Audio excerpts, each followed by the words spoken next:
Hello there, everyone. Welcome back. I've been off for a couple of weeks. I haven't posted any videos for a little while. Been really busy at work, and I've been so tired when I get home. I just haven't had enough time to do anything in the grow space. So sad. But I'm back. Hopefully work has settled down for a little bit, but time will tell. I'm sure for the next couple of weeks it'll be pretty busy, but coming into the holiday season, it'll get a little bit better. So anyway, I've had a bunch of you asking about Amaryllis. Could I do some Amaryllis videos, some updates, some care videos, some just Amaryllis how-tos? And as you might know, wish I didn't have glasses. As you might know, I've done Amaryllis videos in the past. I have a blog entry that tells you how to do all stages of Amaryllis growth. They're a really fun one to get to rebloom. So we'll kind of touch base on all of that in this video, as well as I bought 2 new Amaryllis bulbs. This one here, let me get a little bit close. It's called Scarlet Baby. Is it going to focus in there? Not too sure, but it's just that typical red one. Looks like it's going to be a smaller variety. Not 100% sure. We won't know until it blooms. And then another one that's called Neon. It's a pretty nice pink one. This one's already in spike. What I would recommend if dealing with or when buying Amaryllis, if you can, try to still get a bulb that let me get this one out of the package. Try to get a bulb that looks like this one.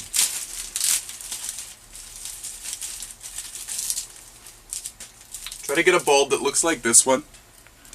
As you can see, there's just a little bit of new growth coming out. You can see that there's going to be 2 flower spikes here. Let me get a little bit closer to the camera here so I can point to stuff. This is a flower spike, and this is a flower spike, and I'm in the way of the light. I apologize. And these are the leaves. These are the leaves coming out. So this is going to have 2 spikes and a bunch of leaves. This is how you want to see it. You don't want to see it like this. Oh, and here is a new baby bulb starting to grow. So that's wonderful. Love to see that. You don't want to get a bulb like this. Oh, I wanted to keep these tags. Who am I kidding? I want to keep tags, and I never keep them in a place where I can find them again. You don't want to buy a bulb like this one. If it's your only option, sure, but try not to. As you can see, this one's already in spike really far. The buds are already developing. It's got a horrible curve to it. This curve should bend towards the light. You'll just have to spin the pot a few times, and it will bend back. Fingers crossed.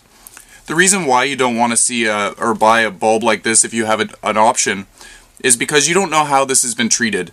It is possible for the new buds to be forming in here, and if somebody was to hit this, or say it got pinched in the garden center, the flower might be deformed. And you don't want to spend all that money on a deformed flower.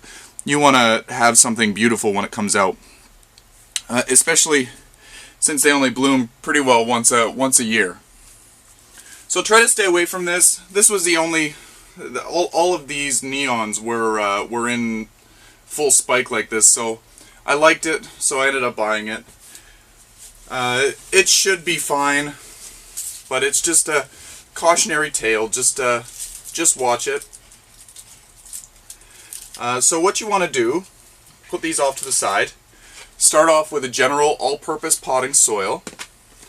Make sure that there's decent drainage in it, because when the bulbs are still dormant, and by dormant I mean not producing any leaves and not producing any roots, while the bulbs are still dormant, you don't want it to be too moist. So if you end up watering it, you don't want it to stay around the bulb for too long. Otherwise the bulb will rot. Where is my watering can? Here's my watering can. So I'm just going to moisten the soil first. This is really dry soil.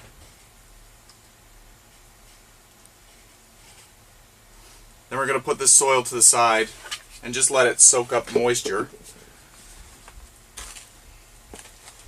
I should have brought a towel down so I can wipe my hands. I'm going to get messy. It's the fun part of gardening. Mess. Sometimes.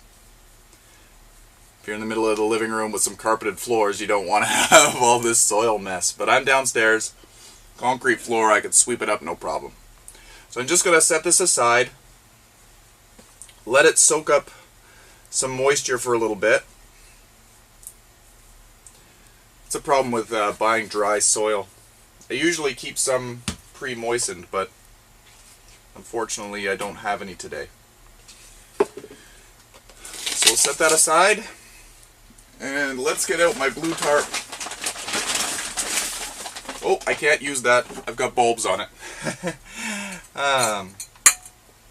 Okay, so what we're going to do is get some pots. People say that Amaryllis don't need much space to grow, which is true. You can grow an Amaryllis in a pot that is 1 inch bigger than the diameter of this, or you want to have 1 inch of soil showing around the bulb when you plant it in a pot. So this pot is a little bit big for this, or it potentially is a little bit big for this plant because I have about 2 inches all the way around. This bulb would fit a little bit better. To be quite honest with you, the Amaryllis will grow in a pot that is small. It will flower, it will look beautifully, or it will look beautiful. However, if you want to keep your Amaryllis growing strong and looking really, really nice for many, many years, you really want to use a bigger pot. If you look at the root system of an Amaryllis, and these ones aren't a good indicator, just because they're all dried up and yucky, but Amaryllis have really, really big rope-like roots, and you want to give them a little bit of space to grow. And the more space they have to grow, the more nutrients they can pull up, and the healthier the plant will be. And a healthier plant means better flowers for you when it does flower. So just keep that in mind. You can grow them in a small pot, but maybe after they bloom, if you're growing them in a small pot, stick them in a slightly larger pot, and then let them grow out for the season outside or whatever. You can even plant it in the garden. And then before it's ready to go dormant, you can bring it in and then pop it into a smaller pot just in time for it to start blooming again, and then do the whole process again. So anyway, that's my little spiel on that. Got a bunch of excess paper on here. So I put a piece of paper towel in the bottom of the pots. That's a normal thing for me. I'm going to take some of this soil. I put the paper towel in just to stop the soil from coming out the bottom. I'm going to stick some soil in the base of this pot. Remember, this is pre-moistened soil.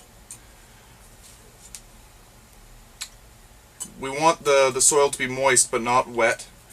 I will give this a drink after the video, but not a lot. So with Amaryllis, you want to make sure that the top half of the bulb is exposed. You don't want to bury the whole thing in the ground. It will likely rot. So I filled this mostly with soil. There's about 2 inches from the top of the pot. So I'm just going to rest this bulb right there in the center of the pot. Now I'm just going to fill around it with some soil.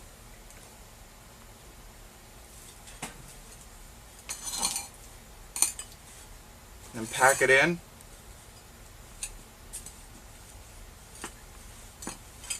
Make sure there's no air pockets.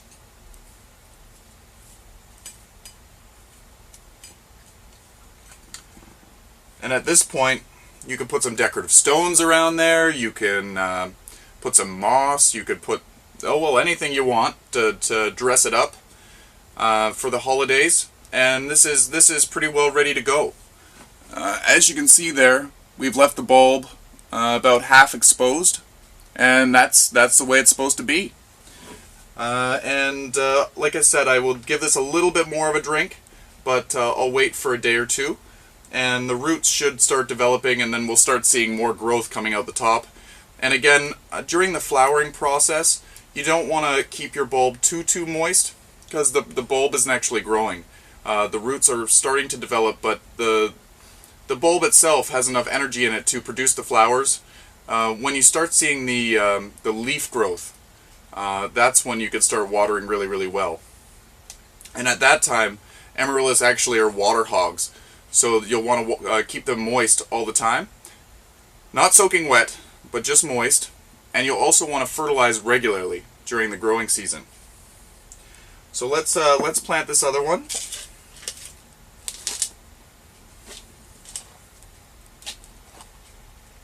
Same process. I've got the paper towel in the bottom of the pot. I'm filling about 2 inches from the top of the pot. I'm just going to place this bulb in the soil and then just fill around the bulb. Really easy plants to grow. You can also go so far as to put some decorative stones in a vase and fill the vase with water just below the stone level, or just below the top of the stones, and then place the bulb on top of the stones so that it's not touching the water.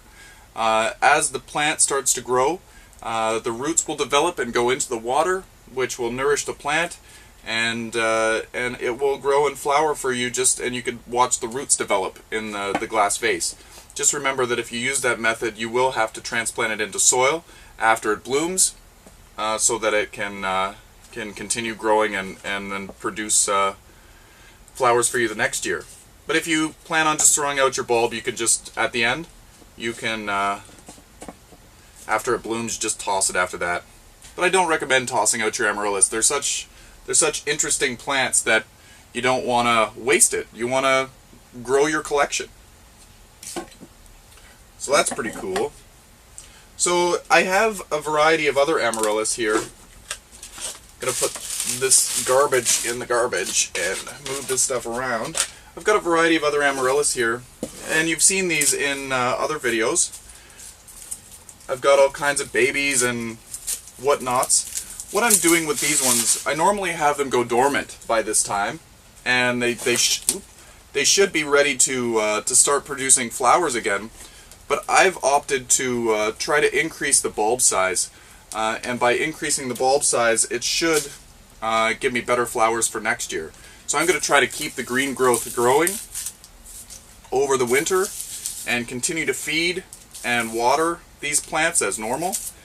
And in doing that, it should increase the bulb size, and then in turn give me, instead of 1 flower spike, it should give me 2 or 3.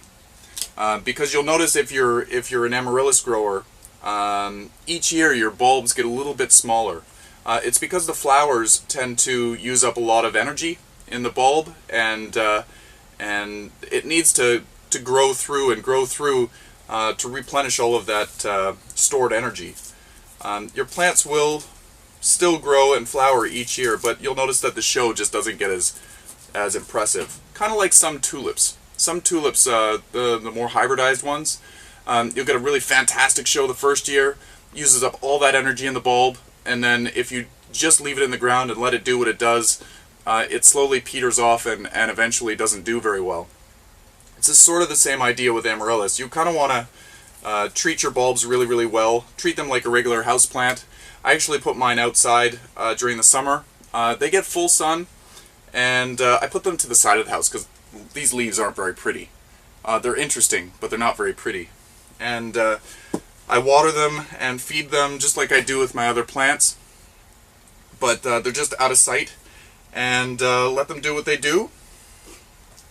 And then usually in about August I let them go dormant. Usually, but again this year I didn't. And we'll see how these guys grow next year, because again, I'm going to keep letting these ones grow. Here's some more. I always have these spikes in here. That usually holds the flowers or the leaves. I'll tie some string around here to hold them up. Let's pull one of these out of the soil and see what the roots look like. This one here is just called red amaryllis. I haven't watered these since I brought them in. This one desperately needs more soil. I'm glad that I did this. This one's only growing in maybe 2 inches of soil. This is one that I got from my mother last year. And this hasn't been replanted or repotted in many years. This bulb is really small, and this is why I want to let the bulb size grow. As you can see, the roots are quite large, very strap-like, just like ropes. And I'm just going to replant this in the soil, new soil, fresh soil, and let this continue to grow. But yeah, looks really nice. It looks really healthy, the roots. It's good to replant your amaryllis every couple of years if you leave it in the same pot and then just let it grow. So I'm just going to do this the same way I did the others.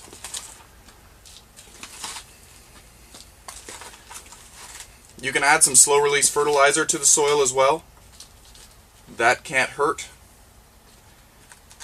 I usually use a Miracle-Gro, an all-purpose Miracle-Gro. Nothing fancy. You could go whatever method you want. If you're an organic grower, you can go with that method. I'm not, so it's all in choice.